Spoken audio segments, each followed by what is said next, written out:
Dr. King, this church is as good a place as any to go back over your commitment to the civil rights movement. When you went out from here into university and then you went to Montgomery, Alabama and started the bus boycotts there, what was the philosophy of the civil rights movement as you saw it then, more than 10 years ago? Well, I would say then the philosophy was that we must go all out to use legal and nonviolent methods to gain full citizenship rights for the Negro people of our country. Now, of course, that particular struggle and that philosophy centered on breaking down all of the barriers of legal segregation. So I would say that in that period, the basic thrust for the gaining of citizenship rights for Negroes was to end the humiliation surrounding the whole system of legal segregation. Dr. King, was there something peculiar to the place where you started and the kind of people you attracted? I mean by that, there was a strong attachment on the part of your parishioners in Montgomery to the church. They were older people, weren't they? Yes, I would say by and large they were older people who participated in the boycott because they were the ones using the bus more than anybody else. And Montgomery was a community predominantly church-centered, so that it was very easy to get to the vast majority of Negroes because they were in some way connected with a church in the community. Was there, in addition to your commitment to the idea of nonviolence, wasn't it also the only thing you could do, the white community having the monopoly on violence, that if you had tried violence, they would have met it with violence? It was the only device open to you, wasn't it? Well, I'll put it another way, that morally, I was led to nonviolence because I felt that it was the best moral way to deal with the problem. We were seeking to establish a just society. And it was my feeling then, and it is my feeling now, that violence is certainly much more socially destructive, and it creates many more social problems than it solves. So I was led to nonviolence for deep moral reasons. Now, there is no doubt about the fact that in our struggle in Montgomery and all over the United States for that matter, nonviolence is also practically sound.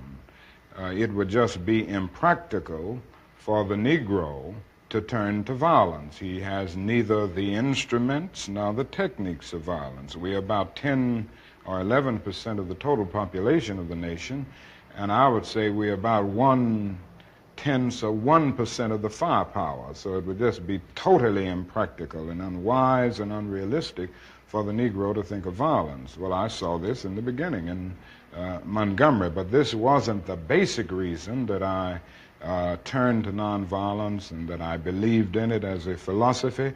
I turned to it because I felt that it was the morally excellent way to deal with the problem of racial injustice in our country. Is there something about nonviolence that made it, and I use that in the past tense, that made it more useful among Southern Negroes than the ghetto Negroes of the North? I wouldn't say there's anything that makes it more useful to Southern Negroes. I think it is true that we've had more nonviolent movements in the South because the problem for many years was more crystallized and, in a sense, more visible in the South. We didn't have many civil rights activities on a massive scale in the North until 3 or 4 years ago. So I would say that we just haven't had a chance to experiment on a broad scale with nonviolence in the Northern ghetto. I have the feeling that nonviolence is as applicable and workable in the Northern ghetto as it is in the South. Now, there's a larger job there. The frustrations at points are much deeper. The bitterness is deeper. And I think that's because in the South we can see pockets of progress here and there. We've really made some strides that are very visible, and every Southern Negro knows that he can do things today that he couldn't do 4 or 5 years ago. Wherein in the North, the Negro sees only retrogress, and he doesn't find it as easy to get his vision centered on his target, the target of opposition, as he does in the South.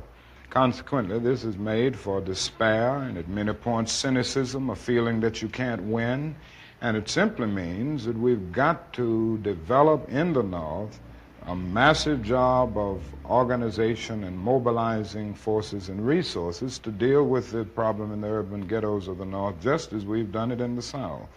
Well, in the South, particularly in Alabama, you had visible villains: Jim Clark, Bull Connor, cattle prods, police dogs.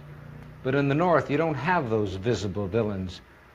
Isn't it hard to get your people aroused and directed at something that isn't visible? Well, that's exactly right, and this is what I was saying when I said it's harder to see a target. In the South, in the nonviolent movement, we were aided always, on the whole, by the brutality of our opponent. It isn't the same way in the North. The other thing is that you don't have legal segregation in the North as you do in the South. So it is much more difficult to get people to see exactly what you're doing, but it isn't an impossible job. It's a hard, it's a tedious job at times to get people to be aroused from their apathetic slumbers, but I still feel that Negroes in the North can be motivated just as they were motivated in the South. And I think as time goes on, with the growing economic deprivation in the Negro community, it will even be easier, because people will come to see that not only is something wrong in general, but something is wrong in particular in their own economic and housing situations. Well, what is it? I mean, how do you find it? It's very subtle in the North, is it not? It's subtle, but it's becoming much more visible. Anybody can see that the schools are more segregated in the North today than they were in 1954 when the Supreme Court rendered its decision declaring segregation unconstitutional. Anybody can look around the ghetto and see that ghetto schools are predominantly segregated and devoid of quality. Anyone who moves through a major ghetto of our country will see the housing conditions.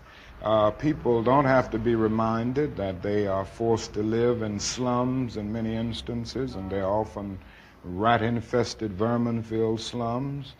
And it isn't too hard to see the exploitation that the Negro confronts in the ghetto, where he is forced to pay more for less and constantly trying to make ends meet, but because of either no job as a result of unemployment or a job that is so economically unprofitable that the person can't make ends meet. And I think they see all of these things, and more they are coming to see them, because before the people of the North were looking to the South and they supported the struggles of the South. Now they are coming to see that their problems are very real and they've got organized to grapple with them. Was there something hypocritical about the fact that the South existed and the North could point the finger, and then when the Civil Rights Acts were passed in the early 60s, you couldn't point the finger anymore? Well, there was no doubt about the hypocrisy of large segments of the nation on the whole question of racial equality. I think the best example is that many of the senators from the North and the West, and congressmen generally, who voted for civil rights legislation in '64 and even '65 with the Voting Rights Bill, refused last year to vote for civil rights legislation because it dealt with an issue applicable to the North, the whole housing question. And this, it seems to me, was the greatest expression of the hypocrisy of many of our citizens and many of the senators and congressmen of the North. But isn't that part of the dilemma now? that people knew that Negroes were being denied what was guaranteed to them by the Constitution, by the fact that they were citizens of this country. Then when they were given those rights, do you feel the white community said, well, we've given them all that we have, now it's up to them? Well, I think the dilemma is much deeper, and I think one during this period of transition has to be very honest with America. And honesty impels me to admit that America has broad racist elements still alive. Racism is still existing in American society in many areas of the society, North and South. And the other thing is that there has never been a single, solid, determined commitment of large segments of white America on the whole question of racial equality. I think we have to see that vacillation has always existed, ambivalence has always existed, and this to me is the so-called white backlash. It's merely a new name for an old phenomenon. I see the white backlash as a continuation of the same ambivalence and vacillation of white America on the whole question of racial justice that has existed since the founding of our nation. I think the other thing that we must see at this time is that many of the people who supported us in Selma, in Birmingham, were really outraged about the extremist behavior toward Negroes. But they were not at that moment, and they are not now, committed to genuine equality for Negroes. It's much easier to integrate a lunch counter than it is to guarantee an annual income, for instance, to get rid of poverty for Negroes and all poor people.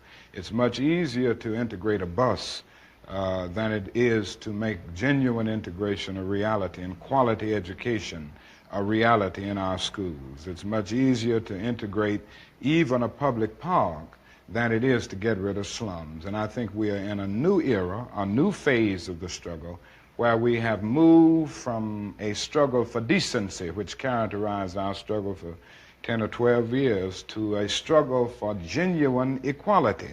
And this is where we are getting the resistance, because there was never any intention to go this far. People were reacting to Bull Connor and to Jim Clark rather than acting in good faith for the realization of genuine equality. Do you think white people in this country, and I'm talking about non-segregationists, people devoid or thinking they're devoid of racism, do you have any idea of what they want the Negro to be in America?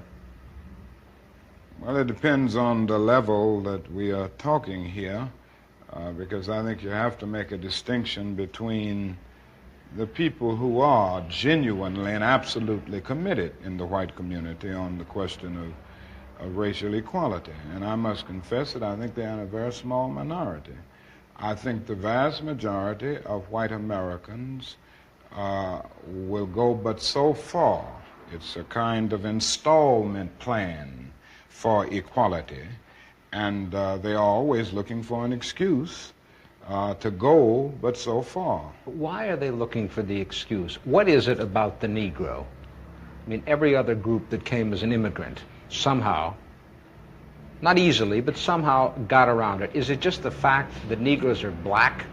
That's a part of it, and that grows out of something else. You can't thingify anything without depersonalizing that something. If you use something as a means to an end, at that moment you make it a thing and you depersonalize it. The fact is that the Negro was a slave in this country for 244 years. That was a willful thing that was done. The Negro was brought here and changed, treated in very inhuman fashion. And this led to the thingification of the Negro. So he was not looked upon as a person. He was not looked upon as a human being with the same status and worth as other human beings. And the other thing is that human beings cannot continue to do wrong without eventually rationalizing that wrong. So slavery was justified morally, biologically, theoretically, scientifically, everything else. And it seems to me that white America must see that no other ethnic group has been a slave on American soil. That is one thing that other immigrant groups haven't had to face. The other thing is that the color became a stigma. American society made the Negro's color a stigma, and that can never be overlooked. So I think these things are absolutely necessary. The other thing is that America freed the slaves in 1863 through the Emancipation Proclamation of Abraham Lincoln, but gave the slaves no land or nothing in reality, and as a matter of fact, to get started on. At the same time, America was giving away millions of acres of land in the West and the Midwest, which meant that there was a willingness to give the white peasants from Europe an economic base. And yet it refused to give its black peasants from Africa, who came here involuntarily in chains and had worked free for 244 years, any kind of economic base. And so emancipation for the Negro was really freedom to hunger. It was freedom to the winds and rains of heaven. It was freedom without food to eat or land to cultivate, and therefore it was freedom and famine at the same time. And when white Americans tell the Negro to lift himself by his own bootstraps, they don't look over the legacy of slavery and segregation. I believe we ought to do all we can and seek to lift ourselves by our own bootstraps, but it's a cruel jest to say to a bootless man that he ought to lift himself by his own bootstraps. And many Negroes, by the thousands and millions, have been left bootless as a result of all of these years of oppression and as a result of a society that deliberately made his color a stigma and something worthless and degrading. Apart from wanting to live better, which all of us want to do, to raise one's children in a better way, to be better, does the Negro in America know what he wants to be? I'm convinced that almost every Negro in this country, other than those who have been so scarred by the system that they've become pathological in the process, and we all have to battle with pathology. Nobody really knows what it means to be a Negro unless one can really experience it. And I know we all have to battle with this constant drain of a feeling of nobodiness. But in spite of this, I think the vast majority of Negroes in this country know that they want to be people, they want to be men, they want equality, period. It just boils down to that. And we haven't been able to be people. We haven't been men because of all of the conditions that we've lived with and the syndrome of deprivation surrounding conditions, whether it's in housing, in the economic area, or in schools, or in the vicious credit practices that we face in the ghetto, and all of the problems of closed doors and constant defeats. But in spite of all this, I think we all know, basically, that we want to be men. We want to be persons judged not on the basis of the color of our skin, but on the basis of the content of our character. But you know that many young Negroes don't want anything that smacks of the American white middle class. But do they want something that smacks of whatever is the black middle class, or do they just not want bourgeois values, which after all are the basis of this democracy? Well, I think we have to see what they are saying. I would be the first to agree that integration does not mean giving up everything that has an Afro-American taint, so to speak, a background. I think there are certain unique things within any culture and certain cultural patterns that when you get to the process of amalgamation can really lift the whole culture. And it seems to me that integration at its best is the opportunity to participate in the beauty of diversity. I think the other thing that we've got to see is that these young people are saying that there must be a revolution of values in our country. As Jimmy Baldwin said on one occasion, what advantage is there in being integrated into a burning house? And I feel that there is a need for a revolution of values in America, because some of the values that presently exist are certainly out of line with the values and the idealistic structure that brought our nation into being. Unfortunately, we haven't been true to these ideals, and many of the values of so-called white middle-class society are values that need to be reviewed and re-evaluated, and in a real sense, they need to be changed. So I think the young people in the Negro community who are raising these questions are raising some very profound questions about our total society. In other words, they are saying that there must be a restructuring of the architecture of our society where values are concerned. And with this I would agree with. So in the quest for integration, I think we can offer our whole nation something, because there are three evils in our nation. It's not only racism, but economic exploitation of poverty would be one, and then militarism. And I think in a sense, and in a very real sense, these three are tied inextricably together, and we aren't going to get rid of one without getting rid of the other. When you stood on the Lincoln Memorial that day in August, '63, and you said, "I had a dream," did that dream envision that you could see a war in Asia preventing the federal government doing for the Negroes, preventing the society doing for the Negroes that which you think had to be done? No, I didn't envision that then. I must confess that that period was a great period of hope for me. And I'm sure for many others all across the nation, many of the Negroes who had about lost hope, saw a solid decade of progress in the South. And in 1954, which was, 64, 1963, 9 years after the Supreme Court's decision to be in the March on Washington, meant a great deal. It was a high moment, a great watershed moment. But I must confess that that dream that I had that day has at many points turned into a nightmare. Now, I'm not one to lose hope. I keep on hoping. I still have faith in the future. But I've had to analyze many things over the last few years, and I would say over the last few months.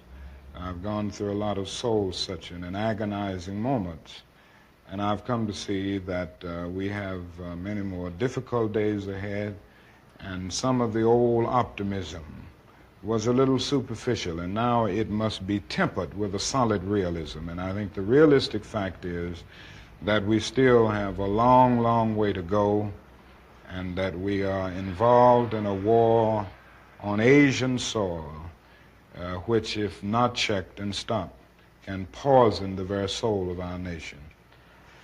Dr. King, even if there had not been a war in Asia, would you still not have had this nightmare insofar as the Negro movement for equality then touched on two things that the white community holds sacred: their children and their property?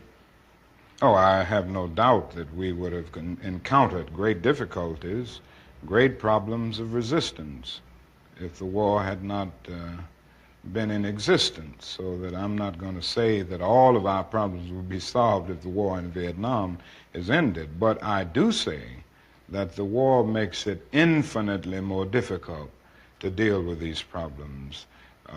When a nation becomes obsessed with the guns of war, it loses its social perspective, and programs of social uplift suffer. This is just a fact of history, so that we do face many more difficulties as a result of the war. It's much more difficult to really arouse a conscience during a time of war. I noticed the other day, some weeks ago, a Negro was shot down in Chicago, and it was a clear case of police brutality.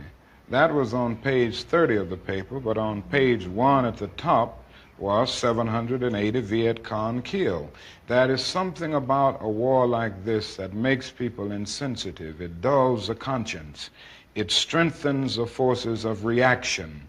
and it brings into being bitterness and hatred and violence, and it strengthened the military-industrial complex of our country, and it's made our job much more difficult, because I think we can go along with some programs, if we didn't have this war on our hands, that would cause people to adjust to new developments, just as they did in the South. They said they'd never ride the bus with us. Blood would flow in the streets. They wouldn't go to school and all of these things. But when people came to see that they had to do it because the law insisted, they finally adjusted. And I think white people all over this country will adjust once the nation makes it clear that in schools, in housing, we've got to learn to live together as brothers. I think the biggest problem now is that we got our gains over the last 12 years at bargain rates, so to speak. Didn't cost the nation anything. In fact, it helped the economic side of the nation to integrate lunch counters and public accommodations. It didn't cost the nation anything to get the right to vote established. And now we are confronting issues that cannot be solved without costing the nation billions of dollars. Now, I think this is where we're getting our greatest resistance. They may put it on many other things, but we can't get rid of slums and poverty without it costing the nation something.